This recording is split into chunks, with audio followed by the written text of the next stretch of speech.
Di saat sang wanita melahirkan di dalam kamar, pasangannya sedang menggoda wanita lain di luar, bahkan mengajaknya kencan.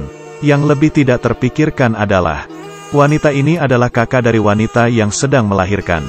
Di saat terdengar suara bayi dari dalam kamar, kakaknya, Anne akhirnya menundukkan kepala tanda setuju kencan dengan pria tersebut.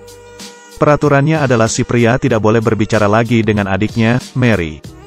Kemudian di saat Mary memanggil sang pria hanya melihatnya dari jauh lalu pergi. Mary sangat tersakiti lalu Anne berkata, "Perhaps now you know how it feels to be deceived by your sister. I did nothing." Ternyata semuanya berawal dari Mary yang merebut pria Anne di sebuah ladang.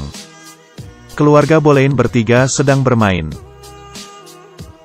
Mereka juga tidak tahu, mereka akan dijadikan kisah sejarah. Dengan cepat mereka sudah tumbuh besar. Sang kakak, Anne tumbuh cantik dan elegan. Adiknya, Mary orang yang gampang berbaur. Di bawah aturan ayahnya, Mary dinikahkan seorang pebisnis. Melewati kehidupan yang damai. Di sisi lain, putri Spanyol yang sekarang juga adalah ratu. Dia mengalami keguguran lagi, dia sudah berkali-kali keguguran. Sehingga untuk kedepannya akan susah hamil, dari 3 anak yang dilahirkan. Hanya ada 1 putri yang hidup. Penderitaan karena kehilangan anak dan keguguran membuatnya menderita penyakit. Membuat ia yang awalnya cantik menjadi wanita tua yang penuh keriputan di wajahnya. Henry juga adalah raja di saat itu. Dia menginginkan keturunan laki-laki untuk melanjutkan posisinya. Juga ingin tubuh yang masih muda untuk memuaskannya. Pikiran raja sangat dimengerti oleh kakak adik dan pamannya. Dia bahkan mengatakan hal ini kepada ayah kakak beradik. Juga keluarga Boleyn untuk mengubah hidupnya. Boleyn pun menyerahkan anaknya Anne sebagai istri. Hanya bisa melahirkan keturunan. Maka keluarga Boleyn akan menjadi penerus. Anne juga bukan seorang gadis yang biasa. Meski bisa menjadi bangsawan dan menjadi istrinya, dia bisa mendapatkan apa? Sesuai rencana, ia pun melayani raja. Raja juga sangat terpesona olehnya.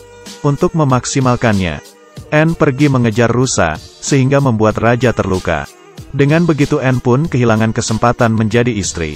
Ayahnya lalu menyuruh putri keduanya untuk pergi menjaga raja.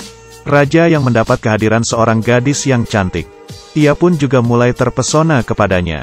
Dia pun memulai tindakannya. Demi mendapatkan Mary, ia memberikan suami Mary sebuah posisi. Suaminya yang senang pun menyetujui. Yang penting mereka harus tetap hidup. Mary awalnya juga berpikir demi keluarga. Tapi karena mendapatkan kehangatan dari sang raja ia pun luluh. Di sisi lain, Anne yang kehilangan raja pun diam-diam mendapatkan pangeran. Mary takut hal ini akan membuat martabat keluarganya rusak, dan diam-diam memberitahu paman. Demi memutuskan hubungan, menginginkan Anne untuk pergi ke Prancis. Tentu saja Anne tidak setuju, tapi pangeran setuju. Dia dari awal sudah mengetahui sifat asli Anne. Bila menetap di sisi Anne, ini sangat bahaya. Setelah mengetahui pikiran sang pangeran, Anne sangat terkejut. Tapi dia menyalahkan semuanya ke Mary. Bila bukan karena Mary, semua bangsawan itu sekarang miliknya. Anne pun memutuskan untuk pergi jauh ke Prancis. Waktu berlalu sangat cepat, tidak lama kemudian, Mary hamil. Bila hamil sudah tidak bisa berada di sisi pria. Tapi bangsawan ini juga tidak bisa menahannya. Kemudian ayahnya menyuruh Anne pulang, dan menemui sang raja. Anne yang kali ini bukanlah ia yang dulu. Yang selalu mengandalkan pria. Dia mengerti, cinta dari pria selamanya tidak akan mendapatkan wanita. Kali ini dia tidak hanya ingin merebut orang yang dicintai Mary tapi juga posisi seorang ratu. Setelah Mary melahirkan ia juga merasakan raja yang semakin menjauh. Ia yang mulai mengerti sikap raja. Mengatakan aku cinta padamu. Tapi setelah itu pergi menemui wanita lain. Ia mengatakan ke Anne, apa yang dilakukan raja kepadanya sekarang juga akan terjadi kepadamu juga. Cinta dari raja bagaimana bisa dipercaya? Anne merasa Mary hanya iri kepadanya. Ia bahkan tidak mendengarnya lalu memulai rencananya. Ia terus-menerus menolak permintaan raja. Pura-pura bersikap dingin, lalu sengaja muncul di sekitar sang raja. Raja yang sudah terbiasa dengan wanita yang inisiatif tidak terbiasa menerima sikap seperti ini. Dia memiliki keinginan untuk menaklukkan. Kelihatannya, Cara di masa itu sangat bagus. Di saat raja mengorbankan dirinya untuk mendapatkan cinta Anne, Mary melahirkan, Anne mengerti kesempatannya telah datang. Dia berada di depan kamar Mary dan menunggu raja berbicara dengannya. Kedepannya tidak akan bersama Mary dan wanita lain. Ia baru mau menyetujui, raja pun langsung mengiyakan. Pria ini benar-benar seperti binatang. Jelas-jelas Mary melahirkan anak yang dulunya ia inginkan. Sekarang isi kepalanya hanya senang-senang bersama wanita lain. Ia hanya menatap Mary dan anaknya lalu pergi. Di bawah rencana Anne, Mary dan anaknya yang baru lahir diantar ke kampung halaman. Sedangkan dirinya, tiap hari bertemu diam-diam dengan sang raja. Bahkan menyuruh raja untuk cerai dengan ratu. Tapi ratu siapa?